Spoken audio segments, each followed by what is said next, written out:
Bonjour et bienvenue sur Radio Césaire. Connaissez-vous les éco-délégués d'Aimé Césaire? Mais si, vous savez, en début d'année, il y a eu des élections dans chaque classe. Ça y est, ça vous dit quelque chose?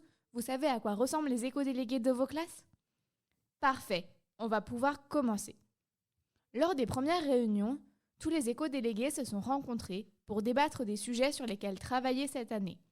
Nous avons donc 4 grands thèmes: la gestion des déchets, la restauration, la journée de l'environnement et le dernier, un projet qui est en cours depuis quelques années déjà, le projet Déméter.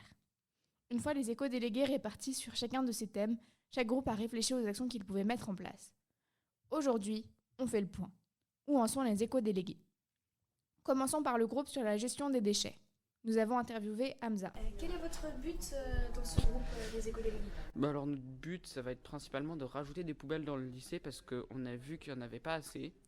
On a failli faire un sondage, mais du coup, quand je suis allé à la réunion des délégués, parce qu'en tant qu'éco-délégué, on avait été invité à y venir, et j'ai vu que il y avait pas mal de délégués et tout qui étaient d'accord avec le fait qu'il n'y avait pas assez de poubelles. Donc on va essayer de rajouter des poubelles. Et aussi rajouter des poubelles de tri parce qu'il n'y a qu'une seule poubelle pour l'instant et que du coup les déchets ils sont pas triés. Il y a le papier qui est trié, mais en fait on veut aussi essayer de sensibiliser aux poubelles à papier parce que même s'il est trié, il n'y a quasiment pas de papier qui est mis dans les poubelles à papier. 3/4 du papier il est dans les poubelles normales. Pour exemple, depuis octobre là, il n'y a que 2 gros bacs de poubelles de papier qui ont été remplis. Comment comptez-vous du coup vous y prendre, même si la réponse a déjà été en partie donnée? En fait, la sensibilisation, on compte la faire pour le papier plutôt vers la journée de l'environnement. Et pour mettre en place des poubelles, ça va se faire du coup pendant les vacances. On en a parlé avec les agents d'entretien parce qu'on a discuté avec eux. Et où c'est que vous en êtes rendu du coup de ce projet à l'heure actuelle? Je pense qu'on a fait un peu plus de la moitié parce que là, les plans ont été fixés. On sait quand on va faire quoi. Maintenant, il ne reste plus qu'à essayer de voir si ça marche ou si ça marche pas. Ce premier groupe a donc déjà bien avancé sur son projet. Et vous avez sans doute pu le remarquer vous-même, puisqu'effectivement, de nouvelles poubelles de tri ont été installées dans l'Agora. Continuons maintenant avec Clara, du groupe Restauration. Quel est votre but pour ce projet? Du coup, ça va être limiter le gaspillage, la consommation de plastique, donc on va miser sur plus de vrac, et ça va être également les émissions de CO2 liées au transport de marchandises. Comment vous comptez vous y prendre du coup pour arriver à ce but-là? Alors, on a pas mal d'idées, déjà sur la question du gaspillage. Du coup, on avait pensé à mettre en place du sel, du poivre et du sucre dans des salières, des poivrières pour limiter du coup le gaspillage des sachets en fait qui étaient mis en place. Et ça rejoint aussi l'idée de la consommation de plastique, de papier. Ça évite donc, ça permet de limiter cette consommation. Après, sur le vrac, on avait également vu la mise en place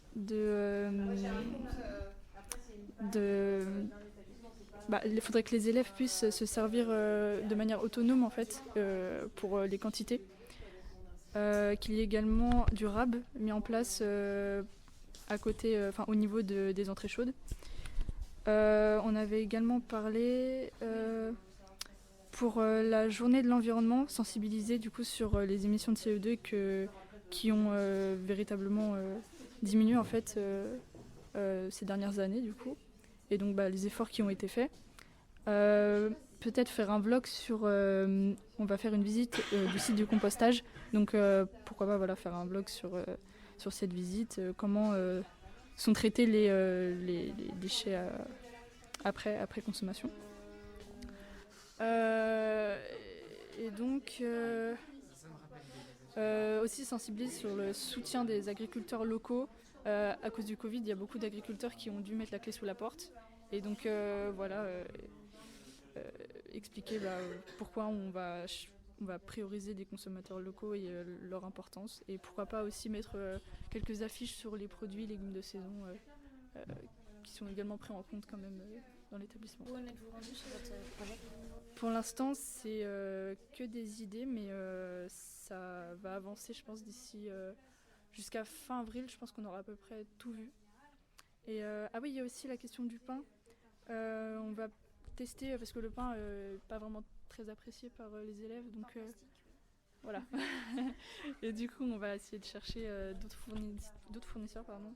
Et donc, pourquoi pas mettre un test un test en place, en fait, voilà, tester les goûts des élèves et mettre un sondage en place pour voir s'il est apprécié ou pas. Merci beaucoup. Merci. Voici donc ce à quoi vous pouvez vous attendre comme changement au CELF dans les prochains mois. D'ailleurs, certains ont d'ores et déjà été mis en place. C'est maintenant au groupe Déméter de nous parler de leur projet. Pour ceux qui voudraient en savoir plus sur les actions déjà réalisées par ce projet, une chronique a déjà été réalisée à ce sujet par 2 éco-délégués, Jules et Lucie. Vous pouvez bien évidemment aller l'écouter si ce n'est pas déjà fait ou la réécouter sur le site de Radio Césaire. Écoutons maintenant Jules sur la suite de leur projet. Quel est votre projet, votre but final? Alors nous, donc on a un projet qui est divisé en phases. Donc on a fait jusqu'ici 2 phases, donc la prairie fleurie et la mini big forêt. Et là, vu que nous, on est en terminale, là notre but final, ça va être de faire les îlots de détente là, pour espérer que le projet se concrétise en fin d'année. Et comment vous comptez vous y prendre du coup pour faire ces îlots de détente? Alors on fait pas mal de recherches et pas mal de réunions ensemble pour voir un petit peu les caractéristiques qu'on veut pour ce projet. Et on a plusieurs partenaires, des fournisseurs, que ce soit des pépinières, les ZAD, Biocat, sur lesquels on compte vachement depuis maintenant plus de 3 ans dans ce projet. Et aussi l'administration qui nous aide avec un budget alloué pour l'écologie. Et vous en êtes rendu où à l'heure actuelle dans ce projet? Là, en ce moment, donc là, on est sur les réunions préparatoires pour le projet îlot de détente, la phase 3.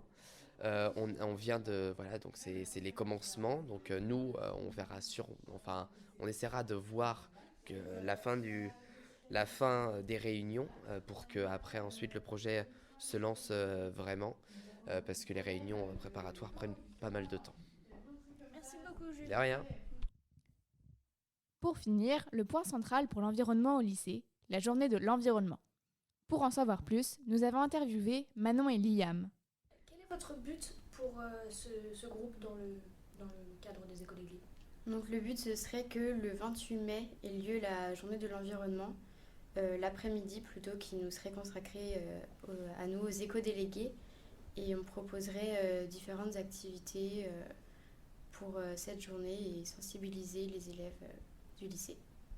Et nous, on travaille plutôt sur la journée de l'environnement aussi, mais plutôt au niveau des jeux qui seront proposés au moment de cette journée de l'environnement. Merci beaucoup. Comment vous comptez vous y prendre? Donc moi, je travaille sur la réalisation d'un quiz en ligne. Donc pour ne pas gaspiller de papier, ça ne sert à rien d'imprimer 30 000 feuilles pour tous les élèves. Donc ce sera juste un QR code à scanner et des petites questions à répondre. Et après, je contacterai les 4 ou 5 premiers qui ont le plus de bonnes réponses et ils remporteront un lot de produits cosmétiques d'une marque qui est très engagée dans la protection de l'environnement. Et nous, on travaille plutôt sur un jeu de memory, donc avec les problèmes et les solutions pour l'environnement, et aussi des flashcards avec des questions-réponses. Et à l'heure actuelle, vous en êtes en jeu où dans vos projets respectifs? Donc pour moi, je suis en train de finaliser le quiz et après, j'aurai à retranscrire en digicode pour obtenir un QR code. Juste, on imprime une feuille et tout le monde pourra scanner dessus. Nous, on a commencé à réfléchir à comment seront faites les cartes et on réfléchit aussi aux questions qu'on va poser, aux problèmes et aux solutions. Merci beaucoup. Merci. Vous avez retenu la date? Le 28 mai. Notez dans vos agendas. Le 28 mai aura lieu la journée de l'environnement au lycée Aimé Césaire. Merci aux différents éco-délégués d'avoir accepté de répondre à nos questions. C'était Agathe et son petit assistant de l'ombre pour les éco-délégués d'Aimé Césaire. À bientôt sur Radio Césaire.